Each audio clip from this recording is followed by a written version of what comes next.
Mine is a story of victory. No one did anything to me. Everything I experienced was self-inflicted, mainly because of my perspective about life. My name is Comfort.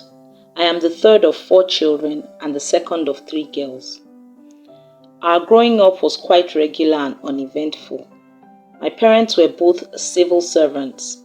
My great-aunt, who brought up my father since his mother died when he was 7, lived with us. So there was always someone around, even though my parents worked. She was a really nice old lady, and she particularly had a soft spot for me, so I got to do whatever I wanted. It's not like our household was strictly regimented, but her soft spot meant I got away with eating anything I wanted and just generally being doted on by her. All my 3 siblings were extremely intelligent and led their classes. As much as I tried though, I could never really figure out many things when it came to my academic work. I was more of a social person who joined school dances, drama, and such things. After completing my secondary school education, I could not get admission for almost 4 years. My first WAEC result was not good enough, so I had to retake it the following year. And I also kept failing my JAMB exams. Even my younger sister got in a year ahead of me, though she was 2 years younger. The thing was, I was not even very bothered about it. I took it in my stride, believing that everything would work out in due course. This was what got to my parents. My father had told me that if I did not pass the last JAMB exam, I would have to get a job and possibly start learning a trade. I was not really bothered, but I managed to pass, and I got into the university to study physical education, a course which I had no interest in or passion for, but it was what I was given, so I took it. I was 22 when I started. In the 4 years I spent at home, I grew very fat. I did nothing but eat and watch TV all day while everyone else was out. I was registered for extra classes to prepare for my exams, but I did not always go, to be honest. I managed to escape graduating with a 3rd class when I left university at the age of 27. By then, all my siblings were working. My eldest sister was only 4 years older than me, but she was so far ahead in life.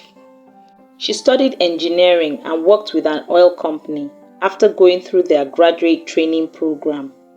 Even though she was now married and had 2 children, she maintained her trim figure. I would easily have passed for her older sister. My brother had worked in a bank for almost 5 years, and my younger sister got a job in an HR consulting firm immediately after her youth service. I was not interested in teaching, but I could bake a little, and so when my parents asked for my plan, I told them I would start a business with that skill. My father said I would have to find my own way with it, as they would no longer support me financially. I read it as contempt for me at the time. I asked my older sister for help with paying for training classes, and she agreed to pay. It took me 6 months to finish the classes, and in my usual way, after that, I just relaxed. I made cakes only when I got orders, and I did not really push the business. In fact, I did not have a business. I managed myself like that for almost 2 years. It was around my 30th birthday that I started to feel some kind of discontentment with my life. My younger sister was getting married. Meanwhile, I had never even had a boyfriend. Her leaving also meant I would be the only one left staying at home with our parents. My brother was not married yet, but he moved out when he turned 30 2 years earlier. I felt sorry for myself and told myself that life was against me. But one day, my older sister invited me over to her house for a talk. She had never spoken to me that way before. She basically told me that I was the problem with my own life and that if I continued the way I was going, I would end up sad and depressed. She was usually soft-spoken and gentle, but she did not mince words with me that day. If I did not know better, I would have said she hated me and was looking for a way to put me down. I left her house crying, and I did not accept her offer to stay the night. I was broken by her words, but deep down, I knew all she said was true. I stayed in my room for 2 days, reflecting on all I had heard, and that was the turning point in my life. I decided I was going to change my life so much that no one would believe I was the same person. I started by going on a fruit, vegetable, and protein diet, and I started waking up by 6 a.m. every day to take a 1-hour walk in the neighborhood. I kept at it consistently for a month, and I lost 7 kg, going from 102 kg to 95. I was still overweight, but the results were obvious. Another thing I decided was to go back to work with my baking trainer as an assistant in her business so that I could also learn. She needed the help, so she gladly accepted my offer. I worked with her for 1 year before I left to start my own business.